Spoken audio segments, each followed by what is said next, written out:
It was a beautiful day in Westminster, yet also one burdened by the weight of history. Amid the symbols of Britain's great power past, a bid to stop the return of a world carved up by strongmen and dictators.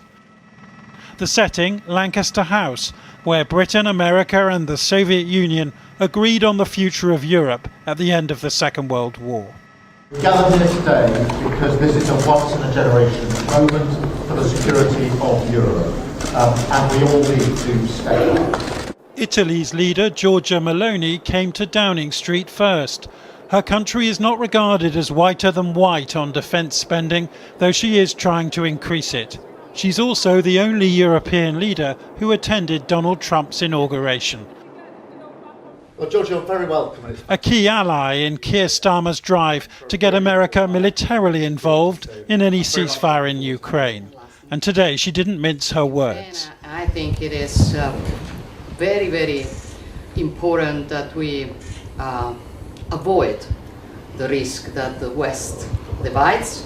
And I think on this, UK and Italy can play an important role in bridge building, let's say. Yeah. So you know that I've been also proposing a meeting between US and European leaders for if we divide ourselves, that will make us all weaker. Yeah. In fact, there's no shortage of bridge builders, with Emmanuel Macron on the job as well. Can Europe defend itself without America, Mr. President? Gone are the days when a British leader would have envied a French president for getting to Washington first. Now it's the more the merrier. Anybody who can persuade Mr. Trump not to walk away. European countries have to do more and provide a security guarantee, and that's what I'm discussing with President Macron and others. It's what I'll be discussing today. But I've always been clear that that is going to need a US backstop, because I don't think it would be a guarantee without it. I don't think it would be a deterrence without it. So the two have to go together. But during Friday's Oval Office bust-up, it looked and sounded as if Ukraine's leader was being bullied into a ceasefire on America's and Russia's terms. You don't have the cards right now.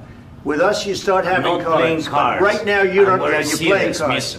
You're playing cards. You're gambling with the lives of millions of people. You're gambling with World War III. This morning, Mr. Trump was heading off to his golf course in Florida, the Nobel Peace Prize he seeks seemingly further out of reach. While Volodymyr Zelensky was being comforted in London by a fellow Trump target, Justin Trudeau of Canada. The US president wants access to the mineral wealth of both countries, and American officials are still urging Zelensky to sign up to a minerals deal. Well, I haven't had any contact with him since Friday. We have plenty of contacts with him, though. He wanted to come over on Friday to sign this commercial deal. It didn't happen. And the sooner everyone grows up around here and figures out that this is a bad war that's heading in a bad direction with death and destruction and all kinds of dangers surrounding it that could spiral into a broader conflict, the sooner people grow up and realize that, I think the more progress we're going to be able to make.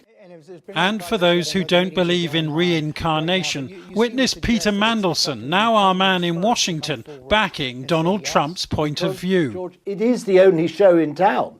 It's the only negotiation available, and it's got to be made to work. And that's what we in Britain are very committed to help bring about. I do think it would be a good idea if he signed the economic and commercial deal put forward by the United States. And the reason I say that is, quite apart from the economic gain that Ukraine will derive from that, it will also give the United States a stake in Ukraine's future. Last night, Russian drones hit a house in southwestern Ukraine, a reminder of what is at stake here 3 years after Russia's invasion. And the Russians are far more keen to strike a deal with Mr. Trump to end it than to involve the Europeans at all. Now they are talking about peacekeepers. They say, we are training thousands of people that they will be provided with air cover. This is arrogance, because nobody is asking us. But Trump, he understands everything. Meanwhile, Mr. Zelensky flew from Westminster to Sandringham to meet the King. While Europe's backing for him could not be clearer tonight, America's still hangs in the balance. Well, here's what the President of the European Commission, Ursula von der Leyen, said as she was leaving. We have to put Ukraine in a position of strength, that it has the means to fortify and protect itself from the economic survival to the military resilience. It's basically turning Ukraine into a steeled porcupine that is indigestible for potential invaders. We urgently have to rearm Europe. And for that, I will present a comprehensive plan how to rearm Europe on the 6th of March, when we have our European Council to the leaders.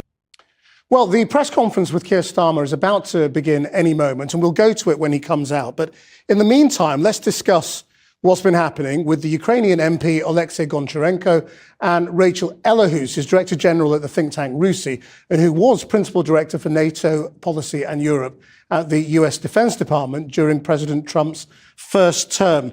Rachel Ellahus first, let's assume that we're about to get a statement of unity. We've got a hint of that from the European Commission President. Where does that take us?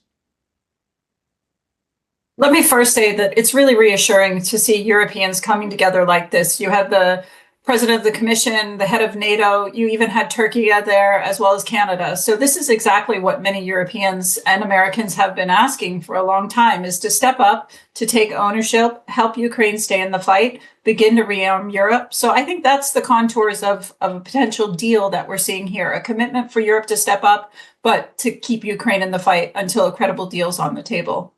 Yes. Now, Alexei Goncharenko, I mean, we've heard from Peter Mandelson, the British ambassador in America, that Britain wants Zelensky to go and sign the deal, as he was ready to do on Friday. It's just a framework, isn't it, for a deal? I mean, do you think that should happen quickly now? Should he go back to Washington tomorrow and go and sign it?